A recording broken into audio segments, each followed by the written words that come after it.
One way that we try to be more inclusive is really how we share the blessings. We've tried to do is to become more inclusive through the development of new tours. Very, very happy, smiling. Very happy. Para makita naman nila kung paano kami mamuhay yung mga katutubo. You know, it's evolving, and right now we already have CSR 2.0. How is my business impacting the environment around where I'm operating? Seeing these problems associated with the water hyacinth, realize there is something that has to be done. Napakalaking pribilehiyo sa aming pamilya. Malaking tulong din po. Imbis na basura, nagiging pera.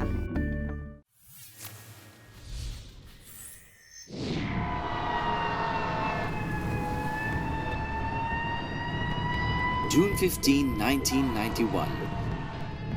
The largest volcanic eruption of the century was recorded when Mount Pinatubo erupted after having been dormant for more than 600 years.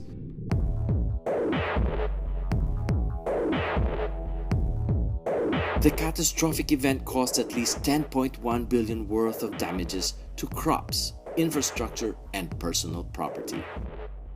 And of the 329,000 families affected by the calamity, 7,840 families were of the Aeta cultural minority. After more than 2 decades, the land that was devastated by this catastrophic event has never quite recovered.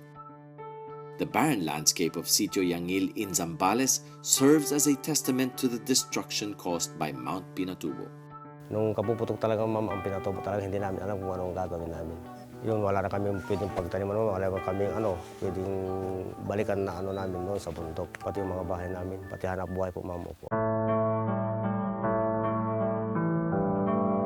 And with no land to till and crops to harvest, all seemed lost for the Aeta community. Natabo na po ng lahar ma'am, pati yung mga bahay namin. Kaya hindi na po kami nakabalik noon dahil natabo na lahat po ng mga namin, ari-arian namin.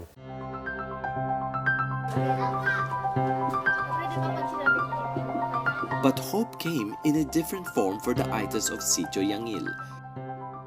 Through livelihood opportunities brought upon by a social enterprise called the Circle Hostel, the Aeta communities within San Felipe Zambales are slowly getting back on their feet, reaping the livelihood benefits of the social enterprise through tourism. The hostel is it's an eco-friendly art and surfer hostel. Situated in the heart of Sitio Liuliwa, the Circle Hostel prides itself in its commitment to involve the community, with their business mainly relying on the stakeholders around them in order to thrive. We've got roughly 3 employees per branch, and we're focused mainly on accommodations. One way that we try to be more inclusive is really how we share the blessings, basically. We don't do food. The food goes to multiple partners in the area. And when we started, we were a surf hostel, but we didn't rent out surfboards, which many people would find strange. But it was because these were the things that the locals could do. These were their jobs, and we didn't want to take away from them. Apart from the immediate people around them, they have also extended their commitment to being an inclusive business by setting up projects that would involve other communities as well, especially those that were directly hit by the explosion of Mount Pinatubo. What we've tried to do is to become more inclusive or practice the principles of social entrepreneurship. And so to do that, we try to make helping others part of the business model. And I guess one good example of us doing that really is through the development of new tours, wherein we really invest in the capacity of the locals. We wanted to grow the market so that there was more for everyone to share.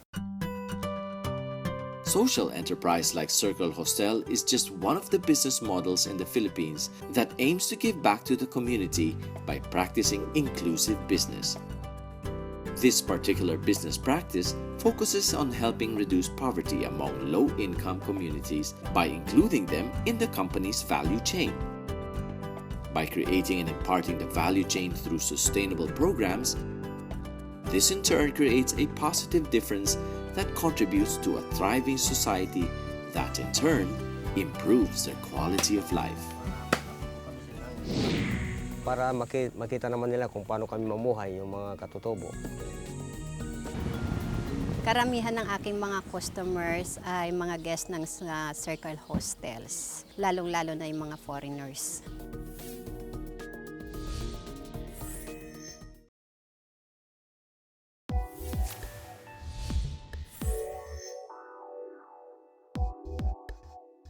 Corporate social responsibility, corporate citizenship, creating shared value, inclusive business.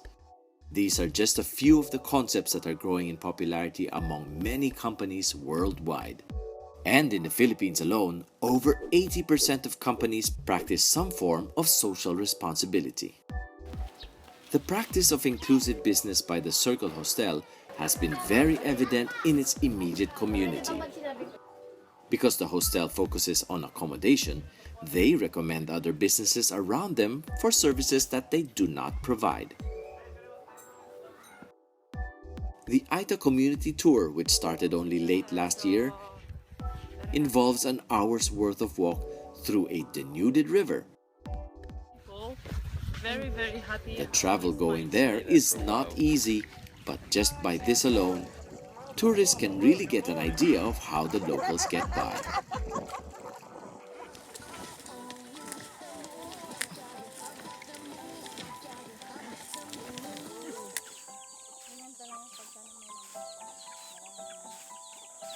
Para makita naman nila kung paano kami mamuhay, yung mga katutubo. O, para makita naman nila yung mga kinakain namin dyan, kung ano mga kinakain namin. Kumisan, may kinabuhay yung mga anak ko, nag-tour guide sila. Yun, kinukuha nila yung mga anak ko mag-tour guide sa kanila. Yun, mayroon din silang kahit na paano, mayroon silang kinikita. The tour has been an important activity for the Aeta community, especially during the seasons that they wait for harvest. It's helpful because it gives them an access to jobs, to regular income. No? Most of these households will earn about maybe 1,000 to 2,000 per month. Also try to engage them in terms of restoring what we would call like really restoring human dignity. No? Because for them, it's a big honor for someone from Manila, or much more someone from abroad, to visit their home and eat with them. No? We as Filipinos love having guests, no? And so that can be very empowering. It's an immediate need for tour guides, which is basically escorting someone to and from their domain. Someone to cook. Each of the households has a talented chef, we found out. No? Coconut is a trail job. It has been said that good business and community development go hand in hand. And with the Circle Hostel strategy of just providing plain accommodation to local and foreign tourists, this initiative then in turn provides livelihood opportunities not only to the local Aetas, but to other local residents as well.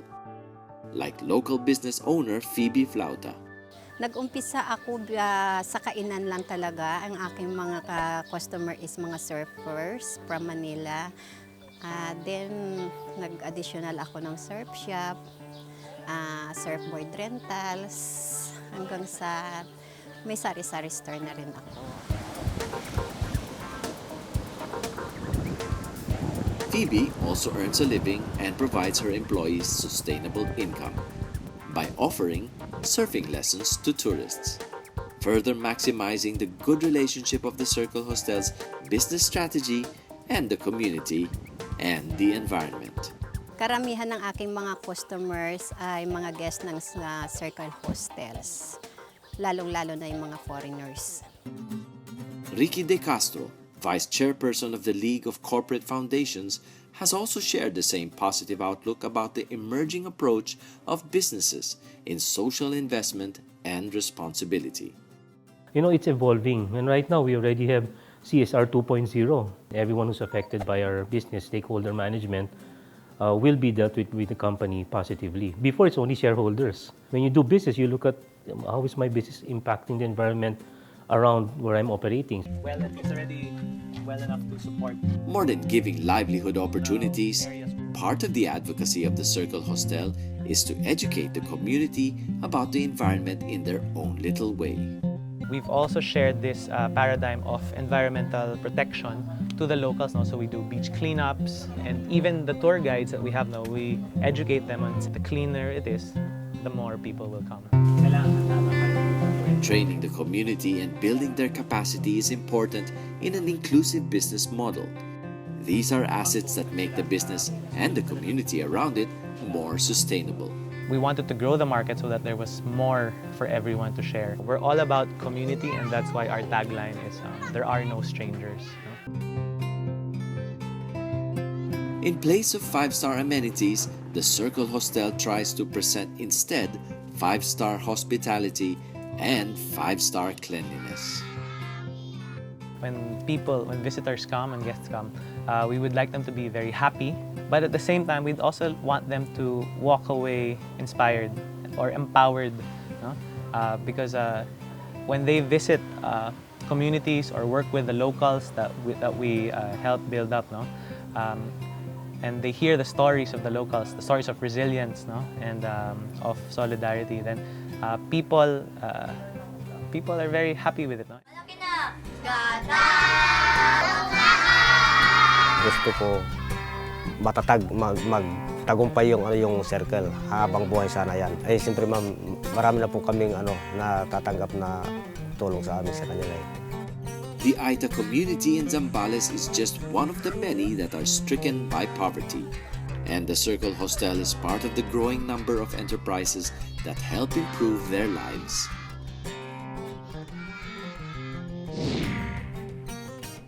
It's actually the first of its kind here in the country and in the world. We are so far the only one selling plant leather in the country.